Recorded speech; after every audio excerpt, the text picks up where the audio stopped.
With the latest news on the Dove, I'm Steve Johnson. A reminder, you can get our app on your smartphone or tablet. You can also watch the Dove on our website or go to our Roku channel. Well, Republican presidential frontrunner Donald Trump rallied with supporters on Long Island ahead of the April 19th New York primary. Trump took a swipe at rival Ted Cruz for his criticism of New York values during a debate earlier this year. And other news, the unrest in Ukraine continuing. The nation's embattled prime minister has resigned, opening the way for the formation of a new government and a drawn-out political crisis. In a televised address, Yevgeny Yatsenyuk said that the resignation would be formally submitted to Parliament on Tuesday. His cabinet survived a no-confidence vote in February, but the two parties left the governing coalition in protest, depriving the coalition of its majority in the Ukrainian parliament. Well, during a tour of 3 historic black churches in Harlem on Sunday, Bill Clinton acknowledged that his administration overdid it with a 1994 crime bill. He said that it put too many nonviolent offenders behind bars for long sentences. We overdid it in putting too many young nonviolent offenders in jail for too long. Now, 90+% of them are in state and local facilities, but the federal government can set an example. And this is something a lot of Republicans agree with us on. Let these people out of jail. We'll give them education, training. Now, the former president has drawn the wrath of the Black Lives Matter movement, who says the bill resulted in a disproportionate number of African Americans serving prison time. Bernie Sanders taking aim at Hillary Clinton at a rally in New York City, telling supporters that he's listening to their voices instead of hustling money on Wall Street and from billionaires. Now, on the same weekend, supporters rallied in downtown Medford for the opening of the Sanders for President headquarters.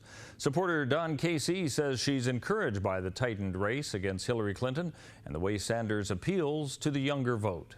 We're switching over independents. The young vote is for Bernie, and we're moving fast. Casey says they still have a lot of work to do in their get out the vote and telephone bank operations, with the countdown underway for the May 17th Oregon primary. Rescue officials in southern India sifting through a Hindu temple where at least 110 people died when a fire started by an unauthorized fireworks display as it swept through a temple packed with those coming for a religious festival. Police are searching for 15 members of the temple board who fled after the accident. They're investigating for possible charges of culpable homicide and illegally storing a cache of explosives. Thousands of people were packed into the temple when the big explosion erupted around 3 a.m. Well, let's take a look at the weather scene for our area and for Northern California and Wairika. A pretty good chance for rain and lightning as well today with a high of 70. Chance of rain for the rest of the week as well, a high of 66 tomorrow, down to 51 on Thursday for the high.